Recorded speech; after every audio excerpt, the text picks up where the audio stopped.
หมายสูงพี่น้องผู้ปัญแห้งสื่อข่าวเซียนมีเดียเขาดังเซ็งนะคะเนาะเมื่อในก็แม่นงานในวันที่11เดือนธันวาคม2025นะครับบุญดาในรายการข่าวขาดตอนได้ก็เดียวตั้งข่าวเงาเกี่ยวกับไปลอง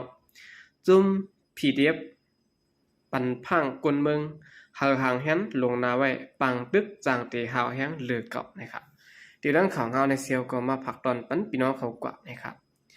ย้อนเปิดว่าเนื้อเรื่องตาเหลือแน่งาซึกตับซึกมันอันโทมาตินาเซเวงจินกูสเปกินมัตตายาเสื้อในและรังตับซึกลูกพื้นเขานั้นเตจางสิเป็นปางตึกกันหาแห้งแหล่อีดับแกดแขกคนเมืองเวงเหลือเอ็มตีบายพีดีเอฟไล่ปันพังคนเมืองในพื้นที่หางแห้งลงนาไว้วันนี้ค่ะตีนาเซเวงเตือนว่ามาในเนี่ยเนาะเป็นปืนเตียนจุ้มเอ็มตีบายพีดีเอฟเขา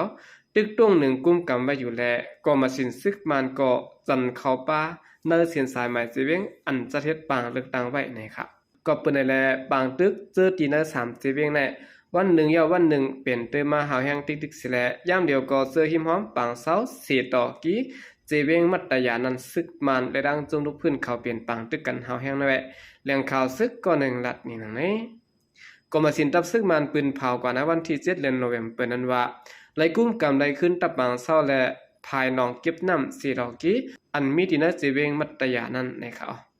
เมื่อพ้องปางตึกนั้นเฮ็ดให้คนเมืองในพื้นที่เจเวงมัตยาสเปกินจินกูใน3เจเวงใน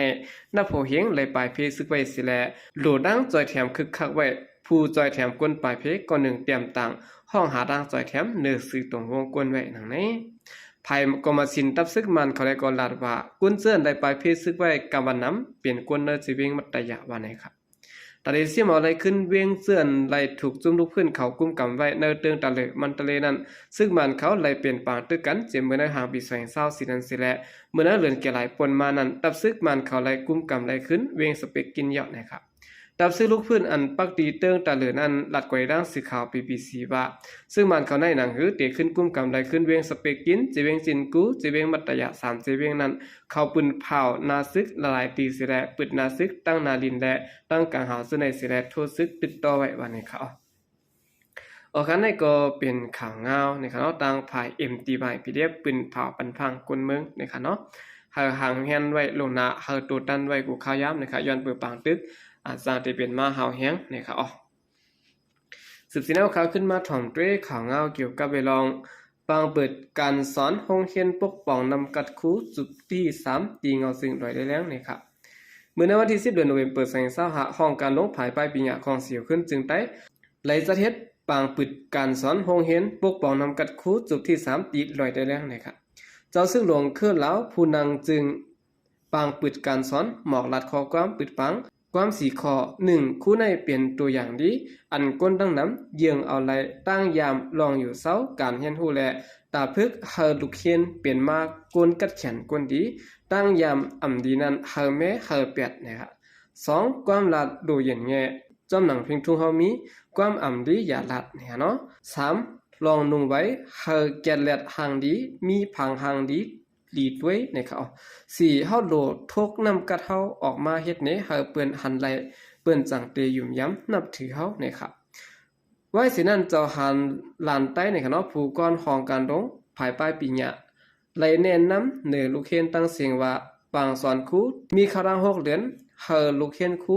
ไหลเฮียนฮู้ปราสิมุกจุ้มปราสิของการและตั้งฮู้อันมาอย่าเฮามีลองแจกเพเจ้าคือศาสนาและเฮียนฮู้ลองเยี่ยนกันเฮียนฮู้ลองพิงแงพิงทุ้งก็เปิ้นนั่นแหละจอมหนังลักสุดเฮามีนั่นเฮาเอาปอกมือจะตื้อเนื้อนาตีไผมันกว่านะครับย้อนเบอร์ป้ายปีหยาเฮาแลป้ายปีหยาอุปเปิงปืนตีมีรองก้องสารกันเกี่ยวกับไปรองลักสุดมาในอยู่และเฮาครูสอนเฮาคาดังเสียงปอกมือยาวเฮาเอากว่าจะตื้อสอนบรรลุเฮียนกว่านะครับครูสอนมีนำกัดปกป้องป้ายปีหยาปันดุเขียนเฮามีนำกัดมือนานั้นตื้นดูไหลมีปางสอนปกป้องนำกัดครูแหละจังไหลมีมาโรงเรียนปกป้องนำกัดครูสิแหละไหลมีขอยังอ่านโรงเรียน4ข้อนะครับ1เฮาครูสอนมีนำกัดและนำใจครูสอน2เฮาครูสอนเอาลูกเรียนเป็นอย่าง3เฮาครูสอนมีนำกัดอ่อนโหโป่งสอนลูกเรียน4เฮาครูสอนมีนำใจเรียนฮู้เอาตั้งหมออยู่ตาเส5เฮาครูสอนมีนำกัดหมอสอนหลายและภาษาการสอนปกป้องนำกัดครูเก่าข้อไหนครูใจอ่อนคำครูฝ่ายการเรียนการสอนโรงเรียนปกป้องนำกัดครูเลยหมอกลัดกับ ลองไล่เปลี่ยนมาและภาษาการสอนปกป้องนำกัดครูหนังในหมอกลาดลองภาษาการสอนในโรงเรียนเยาภูมิปุนพรครูสอนอันเตมาปงสอนและลูกเรียนครูดังเสียงไล่กับ10โตฮู้จักกันกว่านะคะเจ้าซึกใจอุดแก้มผู้จัดการอุกเปิงกลเมืองหมอกลาดขอความตรงตักฮับตอนลูกเรียนว่าป้ายปีญาในเพราะว่าปานเนอร์ภายปกป้องอุเปิงปืนตีตอนหนึ่งคู่และมอสอนในมีตีปองอันเดียวกันดีเนอร์ปังสอนปกป้องนำกัดคู่ในเปลี่ยนวันอันแหลกหลายจัดปานนำกัดคู่และลูกเขียนย้อนเบอร์ปังสอนนั้นเหลือเสียถามตอบสอนกันเยาะเฮาหมอวนปังสอนในมีกาคันหนะ1ป้ายสายป้ายวนคู่สอนในเป็นหมอสอนจันเงาอันก่อสร้างปันปื้นฐานนำกัดลูกเขียนเฮาเขิงค่ำ2การเห็นการสอนคู่สอนในเฮาหาเฮ็ดเฮาหาเห็นตอนสอนอันมาเฮาขึ้นยาวอยู่ตาเส3คู่สอนในเปลี่ยนก่อนแหลกลายปันเพราะว่าลูกเขียนเฮาลูกเขียนกัดแขนยุ่มย้ำตัวเก่ามีดังจมซื้อเสียได้เห็นสอนนั้นเป็นปุนพรครูสอนนะครับครูใจแสงซึกแก่มผู้จัดการป้ายปิญญาจอมแดนดินหมอกลาดปันแห้งลูกเขียน3ข้อ1การอยู่โฮมกันอย่ามีลองแจกแผ่เจ้าอย่าเซกันอย่าเก้อกันถ่อมกันเฮามีลองเย็นกันและอยู่เซาซ้อมปักเปิง2การเห็นฮู้เฮามีใจใครเห็นฮู้เผาคนคว้าก็มันขึ้นอย่า3โดมีขอทำน้ำโดฮัดถามโดมีการมัดหมายต้องหมอยาในเขาซ้ำเข็มพิษก้นตาย1กอก้วยครูสอนในปอสอนพิษลูกก่อยกอดตั้งเจอดังเคยเอานะครับเมื่อปีกปางปิดการสอนห้องเรียนปกป้องนำกัดครูนั้นเจ้าซึกลงคือแล้วส่งสั่งตีลูกเรียนครูดังเสียงว่าครูเขาเปลี่ยนก้นหนุ่มตีจางขึ้นเมื่อปกป้องนำกัดลูกเรียนเฮากว่าเลยแทงเข้าหึงให้คัดใจจ้ำหนังเปื้อนยุ่มยามเฮาเจ้าเก่าตกตีไหลก็เยาะหลวงหมอเขาหาผู้ใหญ่ก้นหลงเนื้อหมู่วันสั่งจางมีอจะสิแลปกป้องดูอ่อนเฮาได้ดีๆงามๆอย่าย่อมกันอันเฮาเคยในตื้นไหลขามหยาบเสสั่งได้มาเพราะเฮามีนำกัดเฮาไหลเมืองมาก็อ่ำหมอปกป้องอ่ำหมออุเปิงก็เปิ้นนั้นปลายปีญาในเปลี่ยนตีผูกเฮาเกิดออกมากวนกัดกูภายเจมมอยาคูผู้อ่อนโหจากกว่าซื้อในนี่ค่ะโอเคนั่นก็เป็นรองตรงหนึ่งตั้งภายทับซึกซึ่งได้อาเซียเซภายปลายปีญาอาเซียเซเขานะครับเนาะก็มีลองปิดการสอนโรงเรียนปกป้องนำกัดครูจุดที่3นะครับจุดในเป็นจุดที่3แล้วนะครับเนาะในก็ได้เลยว่าเป็นข่าวดีลงอันหนึ่งนะครับอ๋อ14แนวข่าวขึ้นมาถ่อมด้วยข่าวเงาเกี่ยวกับไปลองซึกขังติงยับเบิกเงินเขป้อมตา600,000 หยวนนะครับเมื่อเดือนโนเวมเบอร์ในวงที่1ในซุ้มซึกขังเขียงโอเขียงเอติงยับไหลเบิกเงินเขป้อมตีเว้งไม่ไกลยังเมืองขังตา600,000 หยวนกึ่งเงินมัน2.7 ปากเซียนเปียนะครับตีไหลเมื่อในวันที่6เดือนธันวาคม2025นะครับตีกวนจุ่ม1ลูกตั้งเวียงเหลือมันตะเดต่อก่อตั้งแดนดินเมืองขี่ในหนุ่มใจเจ้าขังก่อนฮู้ซ้อมเปิงเป็นรองในรัฐนี้นั่นแหละเงินอันเขามานั้นมีเงินมาและเงินแขเป็นอันปลอมตั้ง2เมียวค่ะก่อนไปตีเงียบไหลซุ่มเขาในเจ้าหน้าที่เขาไหลข่าวไว้อ่อนตั้งว่ามีคนต่อเงินตู้เงินปลอมมาในแหละสั่งปักตาปรากฏทัดยินว่าคนจะได้เขาได้มาซื้อโคของตั้งแดนดินในเฮแลมเบิร์กนะครับ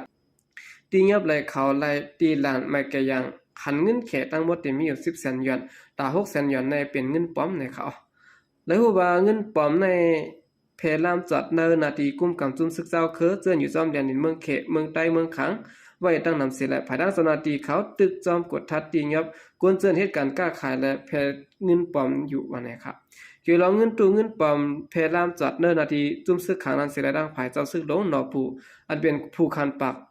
จุ่มซึกขังแข็งเอได้ก็ตุ้มตอบลาดก่อเรื่องสื่อข่าวไว้เป็นดังการว่าดอนในไปมีลองยืนยันเสออกมาเป็นตั้งกันวันไหนครับกุนเมืองแลเจ้ากะโคกุนกุนเหตุการณ์ป้ายมังมีในเจเวียงเจือนที่ซับซ้อมแดนดินเมืองเขเมืองใต้เมืองขังนั้นกำบันน้ำจะดึงเงินเขเสียได้เหตุการณ์กล้าขายนะครับโอเคนั่นก็เป็นที่เมืองขังในคณะต่างฝ่ายซึกขังเขาตียับไหลเงินเขป้อมนะครับกำเนิดสมัยก่อนยินโจมนับยามกลุ่มมันถึงพี่น้องผู้กำเทียมเป็นแถวครั้งเสียงเขายินโจมนับยามยานำเสขาใจก็เดียสงค่ะ